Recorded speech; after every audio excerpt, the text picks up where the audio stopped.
Dear students, मैं doctor पवन वासनीवाल आपका स्वागत करता हूं, वेलकम करता हूं। दोस्तों, आज अपन बात करने वाले अगेन कुछ इंपॉर्टेंट क्वेश्चंस की जो यूनिवर्सिटी एग्जाम के लिए जनरली इंपॉर्टेंट होते हैं या जो ज्यादातर आते हैं।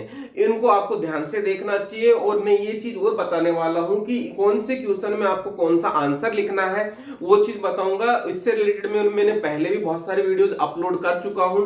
यदि आपने वो वीडियो नहीं देखे तो वो भी इस वीडियो के बाद में देखना। यहाँ पे इस पूरे वीडियो को देखना ताकि आपको आंसर कैसे करना है, कौन से क्वेश्चन आने हैं, वो सारी चीज बताऊंगा। साथ में यदि आपने चैनल को सब्सक्राइब नहीं किया है तो चैनल को सब्सक्राइब कर लेना और बेल आइकन को इनेबल कर लेना, क्योंकि मैं लगातार वीडियो डालता रहूंगा ताकि आपको अलर्ट मिलता रहे और आप अपना वीडियो देखते रहें और अपना आप पढ़ाई करते रहें, कंटिन्यूअसली पढ़ाई करते रहें। तो दोस्तों, शुरुआत करते हैं। हम बात कर रहे हैं फार्मास्यूटिकल केमिस्ट्री की, जो डी फार्म पार्ट फर्स्ट की बात है, जिसमें आपके मैं आज 4 चैप्टर्स की बात कर रहा हूं। Inhalant, respiratory stimulants, expectorant and emetics and antidotes. तो दोस्तों, यहाँ पे इनका मैंने आपको इनके एग्जाम्पल भी लिखे हुए हैं, तो आपको ये एग्जाम्पल याद होने चाहिए ताकि आपको आंसर लिखने में आसानी रहे। जैसे इनहेलेंट में है पहला oxygen, carbon dioxide and nitrous oxide.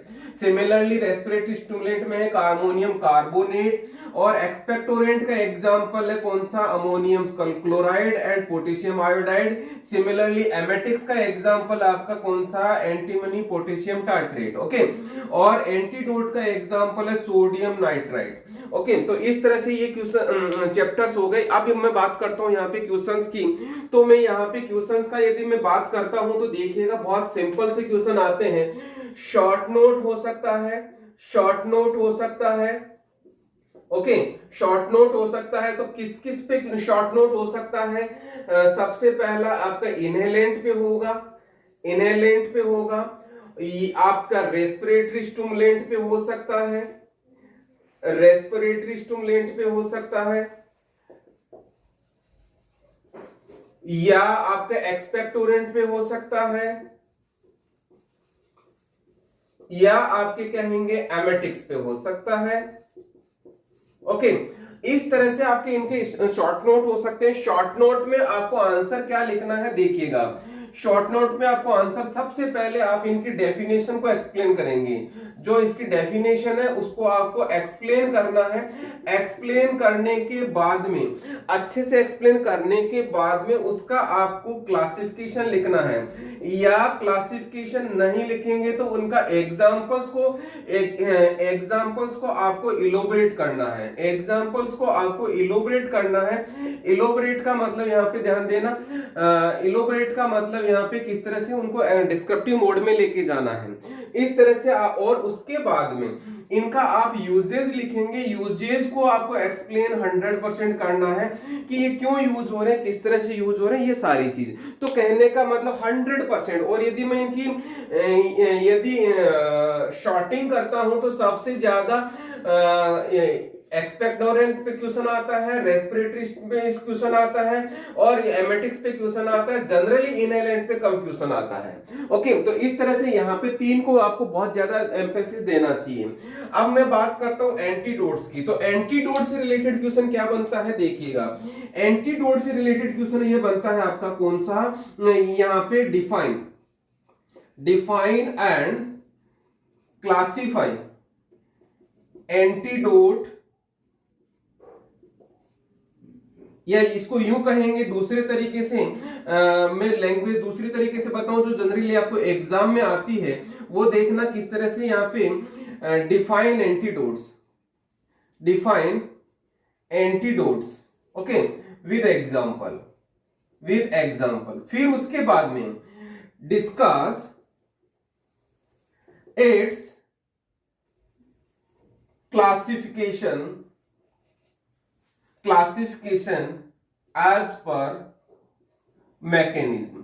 तो दोस्तों, यहां पे मैकेनिज्म के बेसिस पे इनका क्लासिफिकेशन किया हुआ है। एंटीडोट्स का जैसे फिजियोलॉजिकल, मैकेनिकल और इस तरह से। तो वो उनका आपको क्लासिफिकेशन लिखना है। क्लासिफिकेशन में उनका डिटेल डिस्क्रिप्शन देना है, डिटेल आपको एक्सप्लेन करना है, तभी आपका आंसर कंप्लीट होगा। एक तो ये क्वेश्चन बनता है। दूसरा यहाँ पे क्वेश्चन बनता है साइनाइड पॉइजनिंग की। साइनाइड पॉइजनिंग पे बहुत बार क्वेश्चन आया हुआ है। साइनाइड पॉइजनिंग पे बहुत बार क्वेश्चन आया हुआ है, शॉर्ट नोट पूछा जाता है। तो साइनाइड पॉइजनिंग पे सबसे पहले आपको लिखना क्या है, यहाँ पे ध्यान देना। सबसे पहले साइनाइड पॉइजनिंग क्या होती है, व्हाट, सबसे पहले क्या होती है, इसके सिम्टम्स बताने हैं। सिम्टम्स के बाद में यहाँ पे आपको इसका ट्रीटमेंट बताना है। ट्रीटमेंट में और ट्रीटमेंट में भी और अच्छे से एक्सप्लेन करना है। सिम्टम्स को जब एक्सप्लेन करोगे तो आपको इसका मैकेनिज्म बताना है कि साइनाइड पॉइजनिंग में एग्जैक्टली होता क्या है। ट्रीटमेंट में सेट ऑफ सीक्वेंस बताएंगे, सोडियम थायोसल्फेट कब देते हैं, सोडियम नाइट्रेट कब देते हैं, किसका क्या रोल होता है, तब आपका आंसर कंप्लीट होगा। अब मैं यहाँ पे एक चीज और बताऊंगा। अब बात कई बार आती है कि आपको इनका आंसर कैसे लिखेंगे, तो यहाँ पे आपको डिस्क्रिप्शन बॉक्स में दे रखा है, लिंक दे रखा है, सारे के सारे इन सभी के आपको वीडियोस मिल जाएंगे, किस तरह से आंसर लिखना है और किस तरह से आंसर अच्छे से लिखोगे तो आपको अच्छे नंबर मिलेंगे। सबका लिंक दे रखा है दोस्तों, तो आप इसको देखना ना भूलें। सब ये पूरा वीडियो देख के डिस्क्रिप्शन लिंक में जाना और पूरा का पूरा वीडियो देखेंगे तो आपको 100% पूरे के पूरे समझ में आ जाएगा। अब मैं बात करता हूं, जनरली क्वेश्चंस आता है कि शॉर्ट नोट किस पे, जो आपके कंपाउंड्स है या जो ड्रग्स है उन पे शॉर्ट नोट आता है। तो यहाँ पे जनरली नाइट्रस ऑक्साइड पे क्वेश्चन बनता है। नाइट्रस ऑक्साइड पे आपको बहुत बात जोर बोलूंगा, 3 स्टार लगाऊंगा। इसको आप लाफिंग गैस भी बोलते हैं, लाफिंग गैस भी बोलते हैं, तो ध्यान दें। नाइट्रस ऑक्साइड पे ज्यादातर क्वेश्चन आता है। अमोनियम क्लोराइड पे ज्यादातर क्वेश्चन आता है शॉर्ट नोट पे।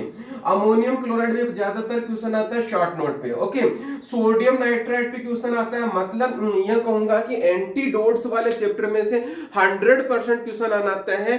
3 तरह के क्वेश्चन बनते हैं एंटीडोट्स वाले में से। पहला इसका डेफिनेशन और क्लासिफिकेशन हो जाता है, दूसरा इसका साइनाइड पॉइजनिंग हो जाता है, तीसरा इसका सोडियम नाइट्राइट हो जाता है। इस तरह से इसके आंसर क्वेश्चन बनते हैं और इन पे जनरली शॉर्ट नोट बनता है। अमोनियम क्लोराइड और नाइट्रस ऑक्साइड को जरूर याद कर लेना। कई बार इसको अमोनियम कार्बोनेट भी पूछ लिया जाता। तो इस तरह से मैंने आपको इन सभी चैप्टर्स के क्वेश्चंस बता दिए हैं दोस्तों, और बाकी चैप्टर्स के भी मैंने क्वेश्चंस पहले से डाल रखे हैं, तो आप उनको भी देखिएगा। यहीं पे मैं आपको जरूर बोलूंगा, यदि अभी भी आपने चैनल को सब्सक्राइब नहीं किया है तो चैनल को सब्सक्राइब कर ले और बेल आइकन को इनेबल कर लेना, ताकि जब भी मैं नया वीडियो अपलोड करूं इमीडिएटली अलर्ट मिल जाए। दोस्तों फिर से नया एक वीडियो लेके आऊंगा, तब तक के लिए धन्यवाद। Thank you once again.